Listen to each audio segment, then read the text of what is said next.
What's up, guys? I am Mercedes Iman Diamond, and this is Thirst, a queer reality TV podcast where today we're going to be breaking down Canada's Drag Race.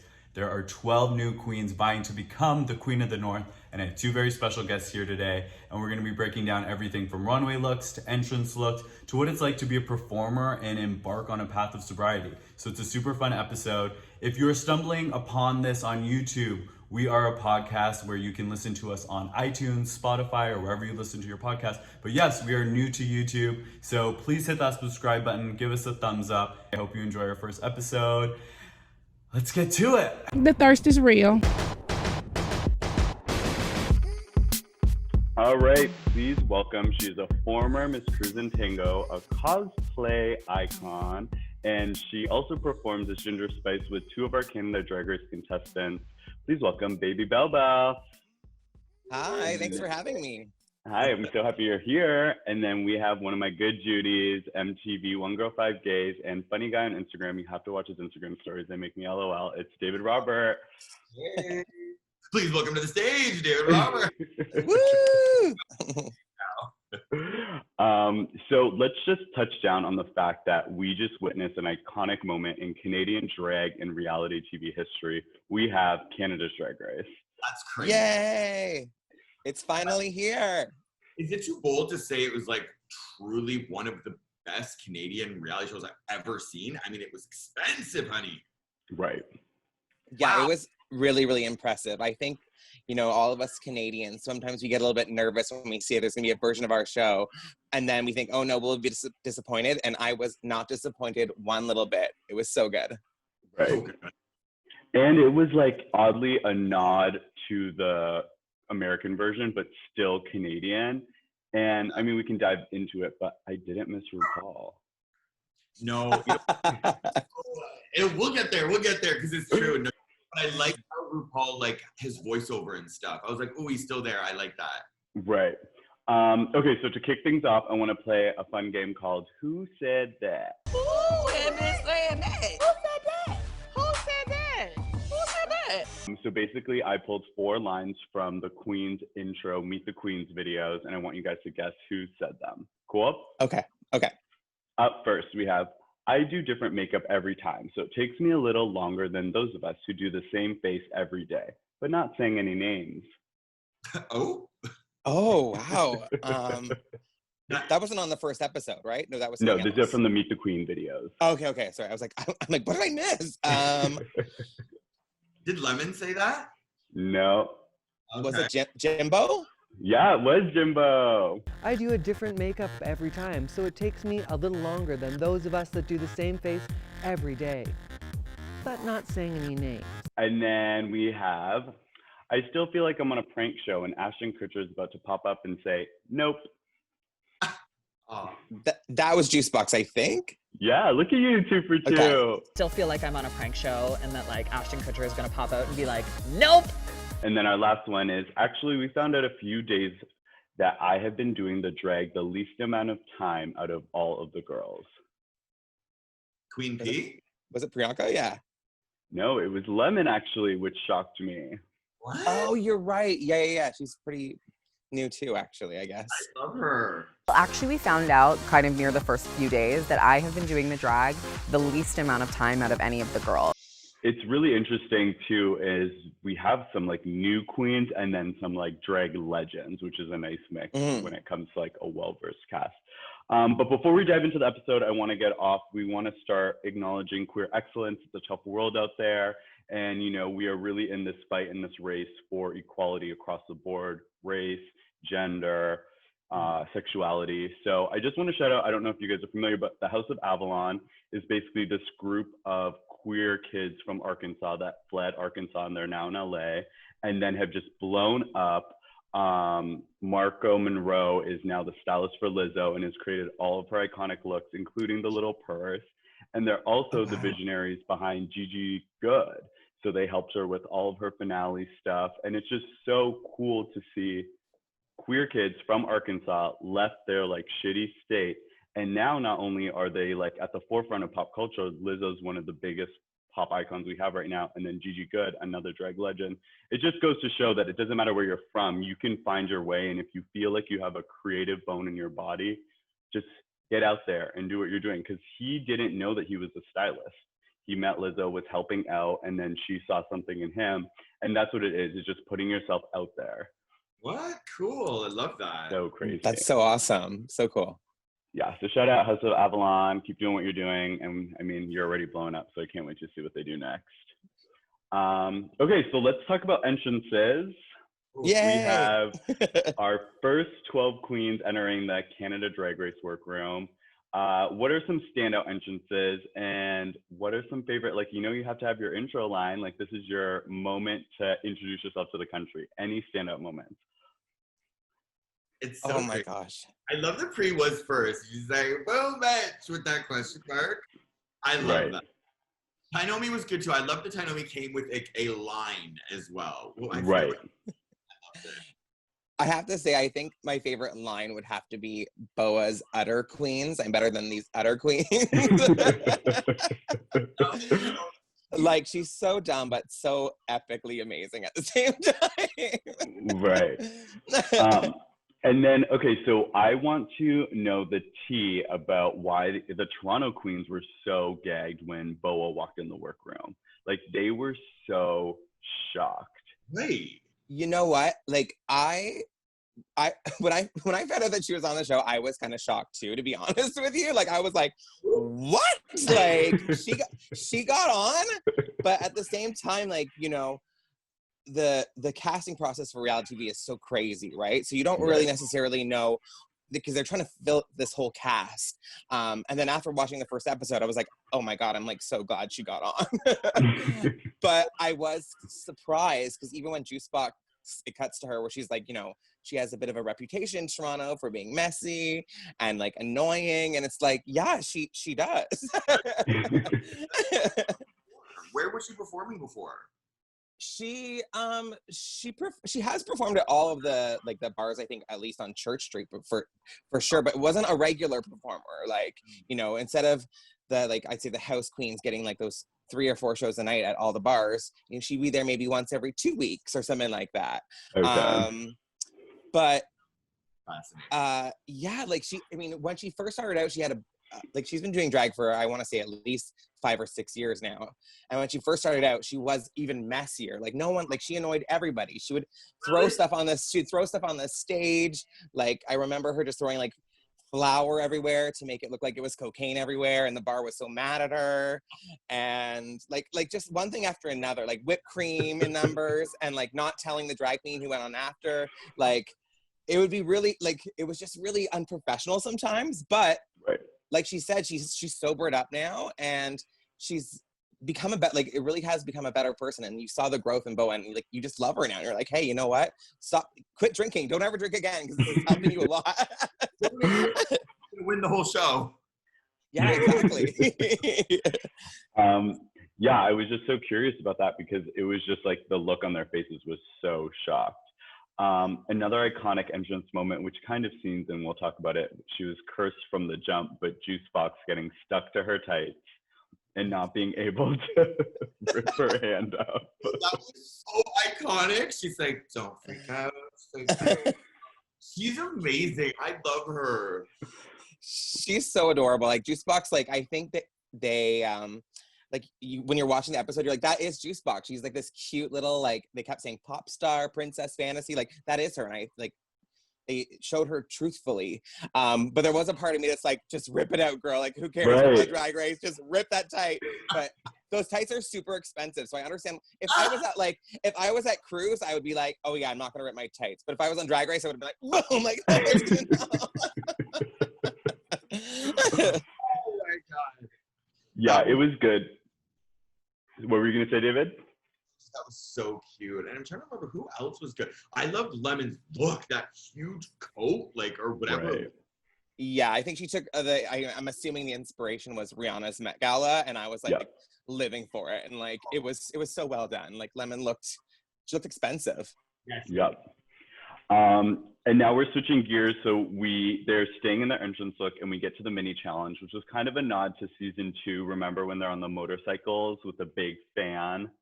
And I was impressed because all those wigs stayed on. The girls were prepared to be wind blown. Any standouts there in terms of the mini challenge? I was shocked at the winner, by the way. Oh, that was a mistake. That was right. not the winner. But yeah, I don't agree with the winner at all. Like, even when I see the photos, I saw them all this morning, like on Instagram and on the internet, and I'm like, really? Like, right. Like when I saw the photos, I actually think Scarlett Bobo's and Tynomi's were my favorite for photo wise. Yeah. But watching the challenge, I know it's more than just the photo with TV because it's still watching the challenge. Like, my favorite to watch was Jimbo. Like, right. there was a whole story going up the mountain, at the top of the mountain. Like, I have rewatched that clip at least 4 or 5 times. Yeah. Who else was good? I really liked Juicebox, actually. The way she's like, oh my God, they try to go up and down. And then her falling, I know that wasn't actually part of the challenge, but I was just like, wow, that's so endearing. She's so cute. It's I hate when people do this like on podcasts or YouTubes, but like compare queens. But I just feel like Juicebox and Pheromone both have this just like lovable innocence quality, just like beautiful heart that it's like, I'm not comparing their drag aesthetics, more so their personalities, you know what I mean? Like when she fell, is like such a Pheromone moment. Who else was good? Pre was good too. You know, Pre came from TV. She's gonna she gave it, right? Giving them faces, like running right. up. Yeah, sprinted up. There's something about Pre's confidence that is just it doesn't seem where where Kind was seeming like cocky and arrogant. Priyanka's just seems natural. Like you just want to keep rooting for her because she's such a superstar and she just seems like she's having so much fun. And like that's, as an audience, what we like to watch. Right. So then Kind wins, which I don't understand, but so then she gets the task of assigning the Roots fabric boxes to all of the queens. So I just am curious, if you are in a position, it's the first episode, are you trying to take out your competition this early? Like, I know it's different if it was top 6, but this is the first episode. What would kind of be your strategy if you had one when assigning boxes? You know what? I feel like you couldn't even really screw people with those boxes. Like sometimes, you know, when you're like pairing up the makeover challenge, like sometimes maybe you can be shady and give someone that like maybe has like a way more masculine face. But like those boxes were hilarious. Those names were iconic. I was with Philip, like, and Bubba. And one of them was Madonna, right? It was like, oh, see, I wish I had the names. But anyways, the names of the boxes were so good. I don't even like a prairie. Like a prairie. Oh my God. Yeah, I guess it says you don't really know what's in the boxes either too, but I would agree is the fact that it is the first episode, and like I don't think you want to make enemies on the very first episode because, you know, it already showed all the girls are kind of already turning on Kind because it's like right. If you give producers something to work with episode 1, because they're backstage, they're like, okay, who is going to be the villain? So you know, and if you're going to be a little villainous, so yeah, I wouldn't want to ruffle feathers episode 1 anyways. But then Kind did that on, did she not? Right. We kind of see this like brewing dynamic between Scarlett Bobo and Kind, where Scarlett's not having it. They're in the workroom and they're actually talking about who can sew and who can't. And Scarlett Bobo's like, oh, I don't sew. And Kind was like, oh, it's nice getting to know you. But this does bring up an interesting dynamic. Usually in the first challenge, it is kind of one of these make to create moments. Do you think queens should learn to sew, or like it's kind of frustrating when you hear queens like not being able to sew, you know? Yeah, I always I have always been a fan of reality TV, and so I used to love the show Survivor, and I was like, you know what, if you're going to be on Survivor, learn how to make fire. Like that's something you'd want to learn how to do. Learn how to get 2 pieces of wood and learn how to do that, and you're good. Where I'm like, if you get on Drag Race, you better learn how to like learn the basics at least, like, you know what I mean, like be able to sew a bodysuit or a little dress that you can then go nuts with the glue gun on, you know what I mean? But make sure that we can see some sort of structure. And it's not like you have to learn how to sew everybody's sizes, just learn how to sew something for you, right? Right. Don't admit it. It's like, there's no gun to your head being like, oops, sorry guys. There's no gun. wait, and take two. There's no gun. There's no gun to your head about like, can you sew? Do you know what I mean? It's like when they're like, oh, can you sew? Yeah, I can sew, even if you can't, because if you can't, then that's everyone loves to jump on that. Oh my God, she can't sew, get her off. You know what I mean? It's like, and just like you said, I'm sure these girls knew, 1-2 months in advance that they got it. It's like, hun, take a sewing class. Like, I'm sure there's like a free one somewhere online. Watch a YouTube tutorial. Do you know what I mean? Like, get the stuff. Yeah, it was, it's just interesting that it's like, it's almost like a trope of Drag Race. There will always be a queen that doesn't know how to sew, and it's like crossed over to Canada, which is interesting.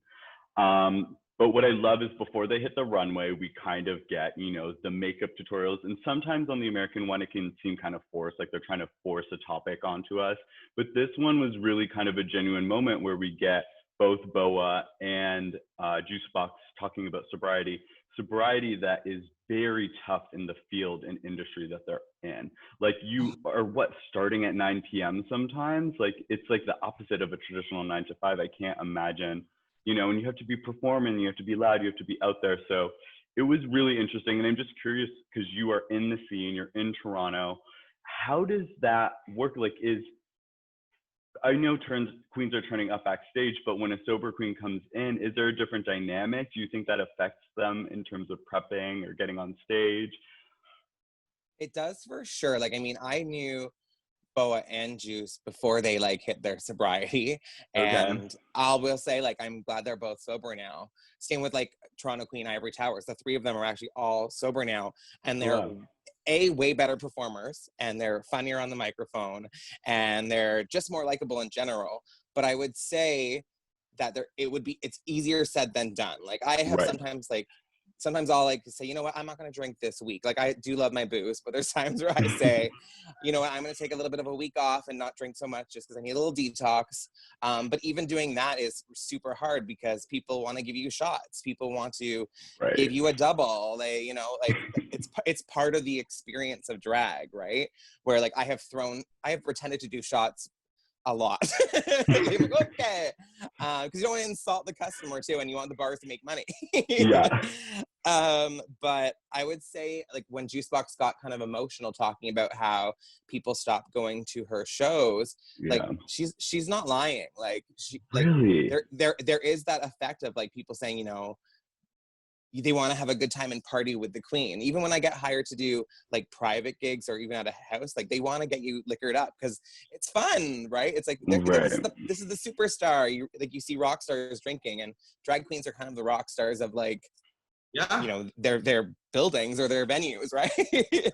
So yeah, it's definitely very interesting. But I 100% support all of them in their journey right now because they're definitely better queens without the booze. For sure.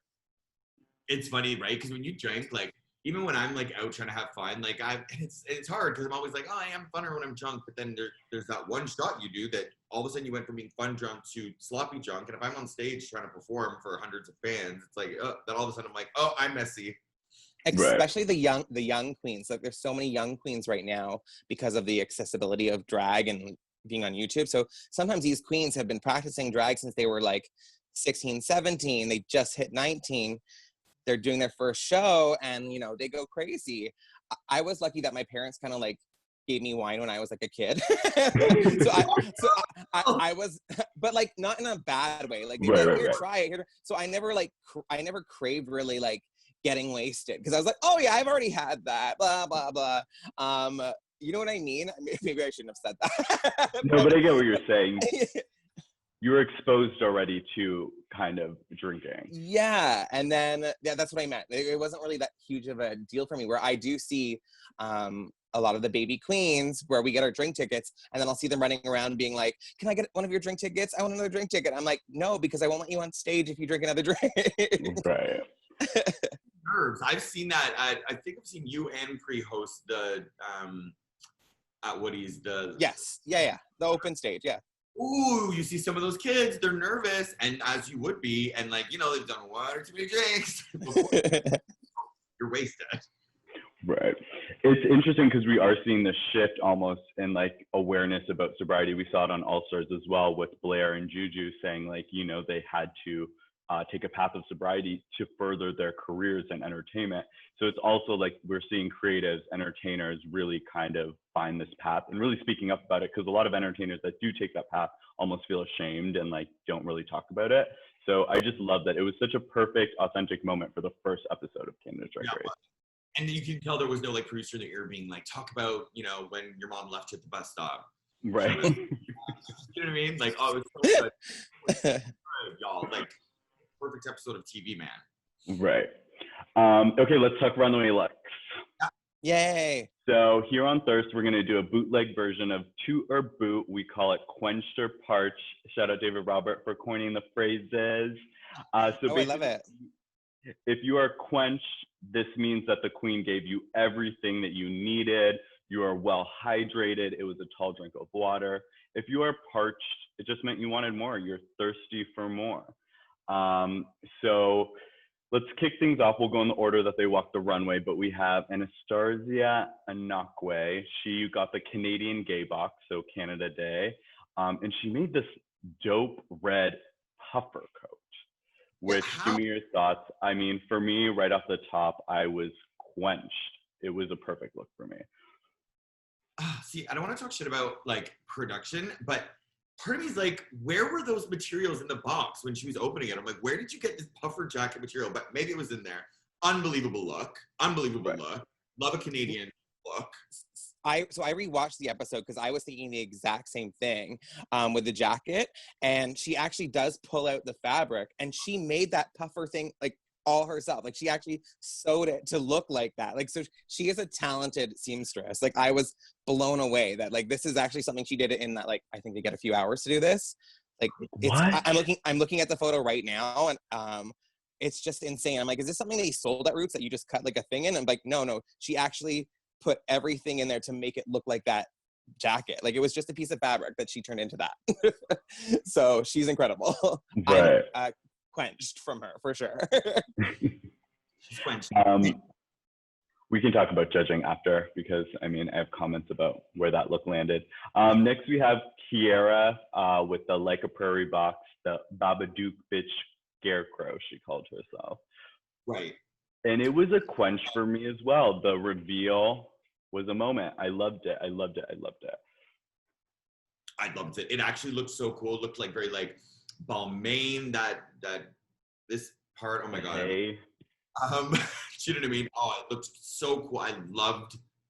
Yeah, it looked expensive, and it's like, and trust me, Juice Box my girl, but it's like it was the polar opposite of just sort of creating, you know, a piece of fabric around to make it a top. Like this woman worked.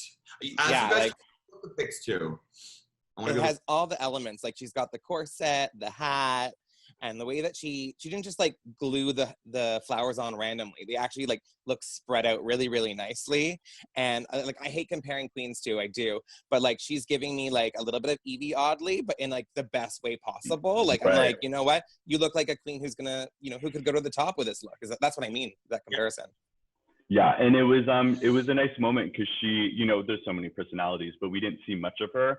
So to have such a strong runway, I was like, good for her. Next we have Lemon, and she got the jock straps, which was like a play on sports. Not the best. This look left me very parched, and it's mostly because my favorite moments of the looks were not in the box. Like I loved her hair and makeup, but it wasn't the challenge. So that's gonna get a parched from me. It's funny. I'm glad you actually just said that, because I was just about to be like, no, I don't agree with the judges. This is definitely, but you're right. It is that sick wig. And now that I'm zooming in on it, she's really just tied that pink thing around her with like a yellow string, hasn't she? Like it's. He's getting the zoom ins right now. Yeah, no, I think it's like, I met Lemon in December, so before she got on the show, and she is like a super talented drag queen, but like an incredible performer too. But seeing this, I think she got screwed over with like the sports thing. Like I probably would have, like I picture myself being in this challenge, being like, I don't know what I would have done either. Like I'm not, I'm like, yay sports, like I don't get it, right. But it seems like I like the top part, like. but the bottom seems like really messy. And like, you know, we got to do the full look here. You're on Drag Race. So Right. I guess she did what she could do. So you're both parched on that one. I will say parched, yes. Parched from that lemon, honey. Right. And then next we have Alona Burley. She got the Muskoka. I can't do that well. And she basically... People watching may not know, Muskoka is like the like bougie cottage country bar. So like, yeah. Right, Americans are watching this being like, what? Right. But this was very underwhelming for me. This was definitely a parched. I got the vision. I just don't think she used enough materials from the boxes. It just looked like she made a gray dress, which just fits her body perfectly. It just, in a creative challenge, I wish she just pushed it a little bit more. Yeah, I'll agree. I think it was like, I'll go as far as saying I think this was like my least favorite, actually. I follow her on Instagram, and her looks are usually like the ones. Like, she knows how to, maybe if you give her more time, but on the challenge, it didn't seem up to her standards, like not even close. Wow, I know, I'm looking at this too. It's funny, I like it, and I really liked her a lot, and I loved, actually, when we, again, Belle and I were at a viewing party, and when she was sharing her experience with being Indigenous Canadian, is that? Yeah. Was snapping, and it was such a like supportive reaction to that. I thought that was so amazing. Sorry, so I love the look. However, I see absolutely no Muskoka in that, really. At all, really. Like, where's the cottage country Han? Right. Like, I'm wondering what material she got in her box for the Muskoka one. I got to rewatch and like focus on that, because you're right. There's no Muskoka elements in it. So sorry, honey. I'm parched. Same. Up next, we have our YouTube sensation Kine with a Yukon Gold Digger box. She calls herself the Disco Diva, but the balls are falling apart, which is leaving me all the way parched. That wig. Sorry, that wig. You didn't like the wig? Oh my God, look at the hairline on the wig. No, ma'am. The outfit. But I will say that I am quenched on it. She made this herself. I actually really like it. I do. They were like, oh, it's so basic, but I didn't even really agree. But yeah, you know what? If we're just talking looks, I'm sorry, I am quenched from that. Okay. Okay, I'm not quenched. I'm still parched. I feel like, you know what? I don't think I'd be able to make a bell-bottom jumpsuit, so I will give her props for that. However, like, there's the things where it's like, you know, you don't want your wig to fall off on a runway, and you don't want your outfit to fall apart. So I'm not sure if she's ever like used that E6000 glue before, or like how to get things to stick. Because I was like, again, like, it's like when you watch a play, you know, when you see a performance or a live performance and someone drops something, and then like you're not looking at it takes you away from the performance. You're like, oh my goodness, that pencil fell off the table. Is the dancer gonna fall now? Or something like that. So I was distracted right away. And then when they kept falling, like when, well, I guess we'll talk about it later in the episode. But I was like, when they kept falling, I was like, how is she not, you know what I mean? Like, right. I was bad. Right. It was, I mean, we'll break it down in terms of the judging after, but up next we have Scarlett Bobo, and she actually gave me one of my LOL lines where she's like, I would get a lot of dick in this at the Stampede. I was like, yes. And she's doing the cow print pants and the bandana. I mean, I'm quenched after seeing this. My only critique is the bandana on the arms. I think it just is very clear that it was just a bandana tucking an arm strap. I just wish it was something more was done with it. I almost feel like it didn't even need it, just because those pants are dope and the top. I mean, I'm quenched. Yeah. Yeah, it's giving me kind of like Toy Story Woody Cowboy. Like, I think she did a great job of, like, you know, she took the theme and she made it very Scarlett Bobo. Like, if Scarlett Bobo if we were celebrating something at a club that was like, you know, cowboys or something, like, this is how she'd show up. Right. Make chaps? She did. Yeah. She did. Good for her. That's a quench, honey, because yes, quench. That wasn't easy. But you're right. I'm looking again. It's like she did not need those arms, but you never know what the judge is going to do, right? Like, you could come out without the arms and they'd be like, it needed something more. And it's like, right. Yeah, it's better to almost do more and have the judges like wheel you back in than like not, I guess. Up next, we have Jimbo in the Rain Blow It Up box. And in a still photo, it kind of looks like a mess when I'm looking at the photo. But the way it walked the runway and the way it had like this ripple bounce movement thing, it was so exquisite. This is probably my favorite look. I mean, it is. I am quenched after seeing this, honey. It's one of my favorites too. Like when Brooke said, you know, working with these colors is hard, and it is, because you have to include every single color and make it look like blended. And if you look at the detail in the skirt, like she really did think of, I know in a photo, again, like you're saying, it doesn't really give it justice, but on TV, the way she placed all the colors, it kind of made it look like it was giving it like a rippling effect with the rainbow. She was one of my favorites for sure. Completely quenched. What was, okay, see, I gotta zoom in. Daddy's getting old here. Oh, those are zippers. They were zippers. Yeah, all of them are zippers. That's why she said something like, I have 600 pockets.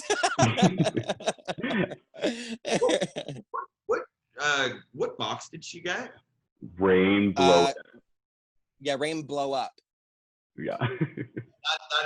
that took a lot of work. Like, that's amazing. I mean, of course that's a quenched, right? Like, that's amazing. I love her. I didn't think I'd like her in the Meet the Queens and stuff. And it's like, come through. I'm living.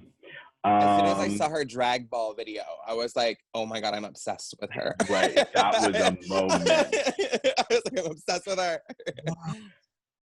Okay, up next we have Tynomi Banks. She got the Lumberjanes box, and she gave us kind of this print with a blue overcoat. I almost feel like the overcoat and the socks didn't really work for me. Like, I wish it was almost just her fierce Tynomi body that we know and love, and then that whatever was under it, because the hair is great, the makeup's great, I love the earrings. I just felt she got kind of drowned out by this cape and the socks, if that makes sense. You know, I live for Tynomi, but this left me parched. Yeah.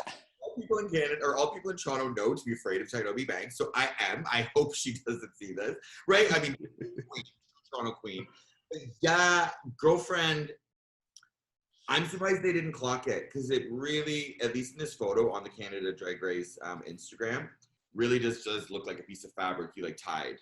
And what I had wished she had done, and like maybe she did do it, I don't know, but they didn't show it in the episode, is that I wish she did kind of like when Brooklyn did her reveal for that disco thing. Like I wish she had I wish she had taken off the coat, because I don't love the coat. But I have to say, I actually am a fan of the socks, because the socks, I think what she was going for was to give it like that whole like foxtail, like, you know what I mean? That like that expensive foxtail look that like a lumberjack might have. Like, so I kind of loved this, like the whole sock take on that lumberjill look.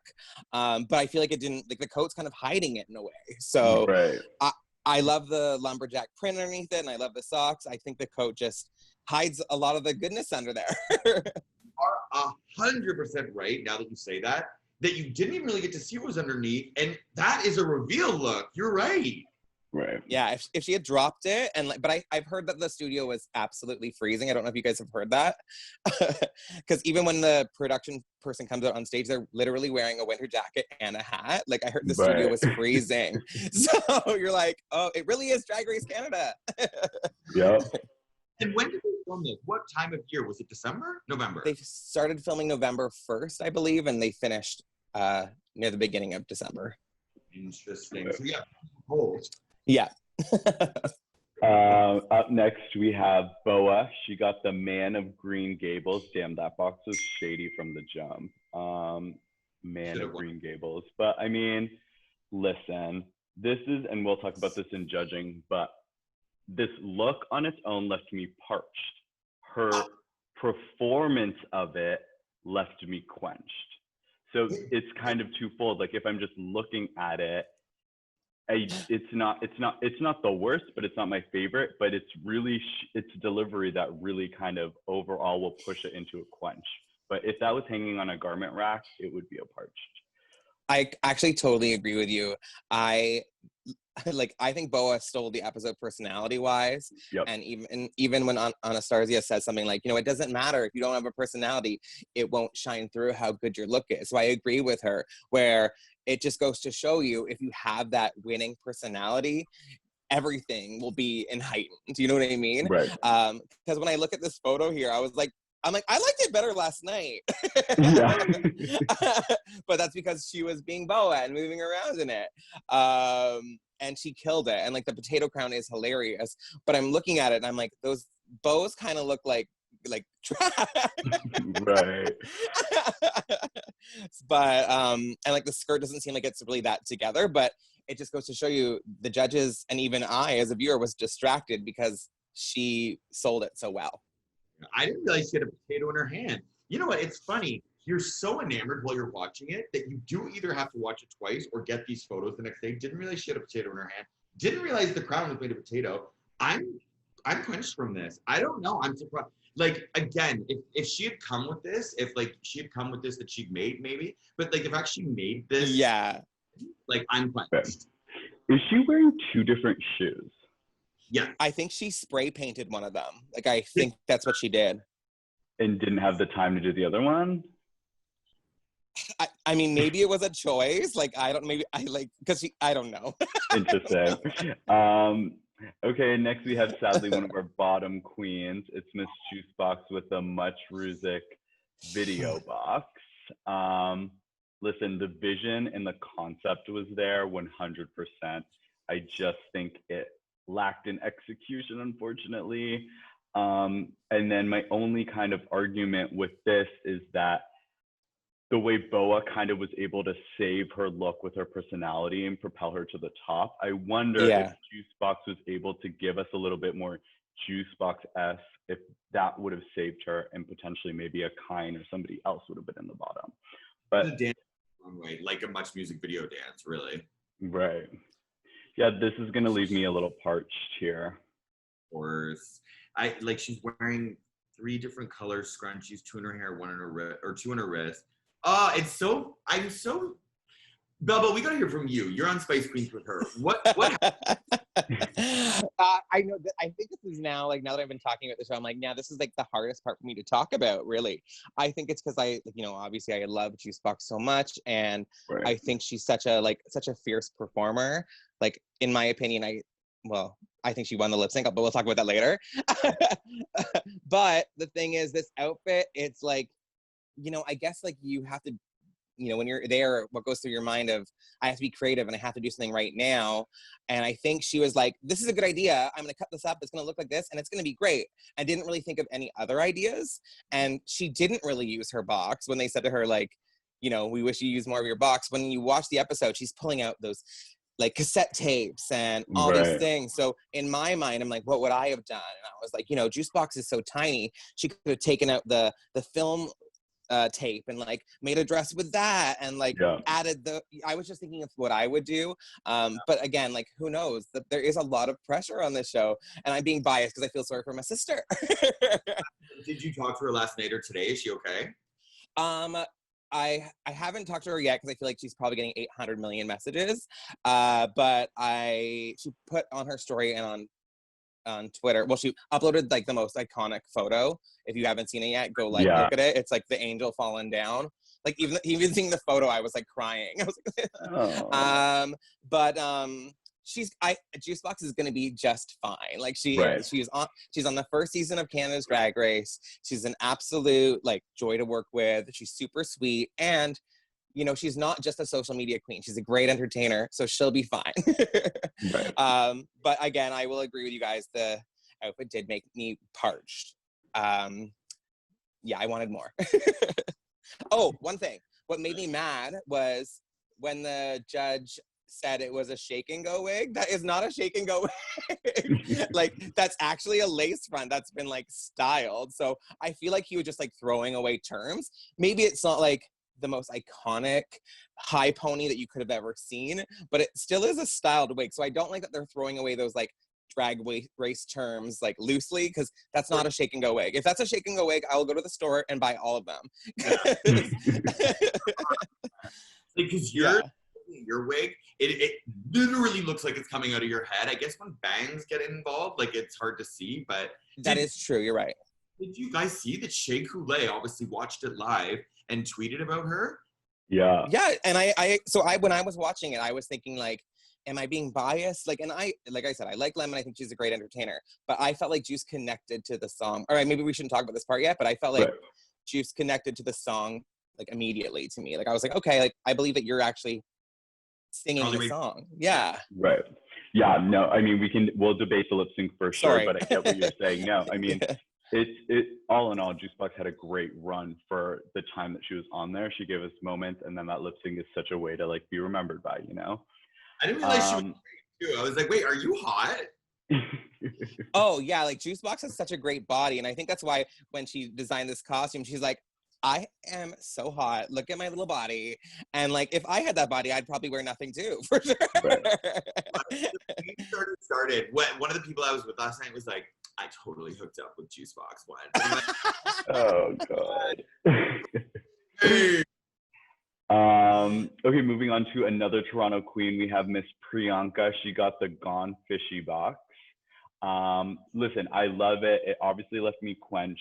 Obviously we're getting to the nitty gritty in terms of critiques. I just wish that sash was a little bit thinner in a way. It just looked a little bulky to me.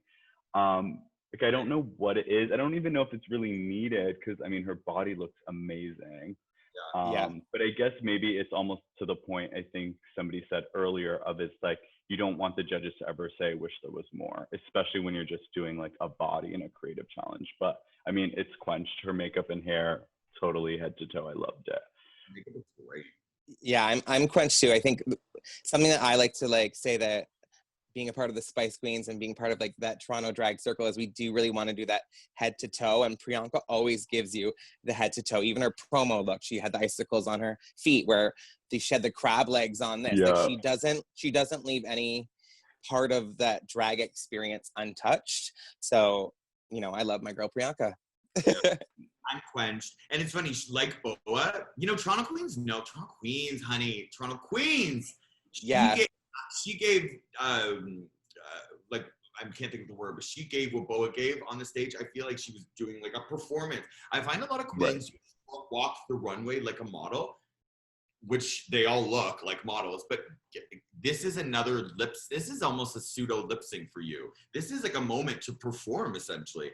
I love it. I totally agree with the sash though. I almost feel, I love the, sorry, my puppy's barking. I love the net thing she's wearing. She could almost just done more of that net. I love it. I'm quenched. Yeah, it was a good night for Priyanka. Up next we have Alona. Oh no, we did Alona Burley, right? She did the Muskoka. So last we have Miss Rita Vega. So she came out with this kind of jacket that revealed a blue little dress. Overall, I'm quenched, but I have a lot of opinions because, I mean, we just talked about this almost, I think it was 2 episodes ago on Drag Race All-Stars, where it's like the jacket, the moment, like, is it kind of a cop-out? Because the blue dress is kind of simple to me. But once again, performance trumped. I love the detail of like the frostbitten hand, that it was like so cold, it was red. Like those little details kind of really elevated the look for me. I almost wish she had the jacket on longer. Yes, the blue dress was not it for me. It actually reminded me she wore a jacket because I'm on the Canada's Drag Race Instagram, like looking at them, and they've used the photo of just her in the dress, and I was about to be like, wait, how the fuck did she win? I was thinking that too. That jacket, she should almost have just maybe worn the jacket the whole time or something. That jacket she should have. Stunning. How did she make that? Yeah, I mean, she really used her materials. I'd say probably one of the best of using the materials in a creative way to really show the theme that she got. So I do love the jacket. It's kind of like the reverse of like what we were saying about Tynomi's. We were like, take off the jacket, where this is like, keep on the jacket. Like one of my big things, and like these are like some of my like pageant drag friends who taught me, is that, you know what, if you're gonna do a reveal, make sure that the reveal is more sickening than what's underneath always has to be better, because it doesn't really add up. Like one of my biggest pet peeves is when someone takes off a wig, but the wig underneath of it is crap. Like it's like, I know it's hard to do, but it's still like, it still is like, I'm like, oh, cool. So you have a shitty wig and then it's another shitty wig. Like it doesn't impress me. But with this look here, her coat was so good. And I think, again, the details, like the hands, I remember I didn't catch it the first time I watched it. Second time I watched it, I was like, oh, wow. Like she really went on there with, like, I guess blush or something. And it looks like she's freezing. And the cheese curds, you know, I'm a cheese queen. So I'm glad she incorporated that too. So I'm definitely quenched with Rita. I wish I'm not loving the dress, but the coat redeems itself. Yeah, that dress looks cheap. Like if you zoom in, it's not. It looks like a piece of fabric just wrapped around her. Yeah. Right. And then let's just wrap things up with this iconic Carly Rae Jepsen Canadian icon lip sync. So the Twitter sphere, the social medias are very divided. We think that it should have been a double Shantae, and or people are saying that Juice Box should have stayed. But I do think it was almost like we were just talking about Canadians being too nice. Imagine on the first episode of Canada's Drag Race, they're like, double Shantae, you're both great. So I get the elimination. I'm just curious to know your thoughts on the lip sync. I couldn't say it better. I feel like the exact same way. Like obviously, you know, could they have kept both? Yeah, they could have, because it was a really good lip sync. And, you know, they could have, but again, you kind of feel like that's like a cheap shot. Like when you watch, you know, when they crown two people or something like that, you're like, whatever, you still won winner. It's like the first episode, you're like, okay, like someone has to go home or you're going to feel ripped off of as a viewer. But I think with it being Canadians who are watching the show, we're like, oh, but Juice. But I will agree. So I was watching the lip sync thinking like, okay, like Juice has me connected right away, but I'm like, am I being biased? So I sat there, didn't say anything. I was actually really quiet when I was watching it. I felt intense. I felt the sweating coming on because I was just like, this is crazy. Like I know how much money these girls have spent on all these looks that they're not even going to get to show right now, right? So that's crazy on its own. But I was like, I'll keep my opinion to myself because I feel like I'm going to be biased because I liked Juice Box is better. I feel like if Lemon didn't do her tricks, she wouldn't have won. And I kind of hate that. Like, you know, I'm not the dancing sensation, but I can move really, really well and I can still kill a lip sync. And I would hate to be in Juice's spot where it's like, I think I got sent home because someone could do the splits. Like, you know what I mean? Because Juice Box connected to the song better, in my opinion. Completely agree. I have a question for Bubba, but I just want to quickly say I agree. It's funny. Even on the most recent episode of RuPaul's Drag Race, a queen just did a jump split and Ru still, and it's like, maybe in season 1, 2, 3. I mean, I doesn't love a jump split, show to Ivory Towers. However, it's incredible, yeah. That doesn't mean that is immediately, she did a jump split, give her to her. Do you know what I mean? Right. But it was a tight race. But I think if you did take out the tricks, it could have been anyone's, maybe Juice Box's. But I also want to say, maybe not a double Shantae, you stay. Why not, be like, you stay, and then, but it's the first episode, no one's going home. That's what you could have done. Because they've even done that on the American. Testament to production and the cast that towards the end, you didn't miss RuPaul. Like, that is such a huge moment to, like, when Tyra Banks left America's Next Top Model, the whole time you were waiting for Tyra Banks to come back to replace Rita Ora.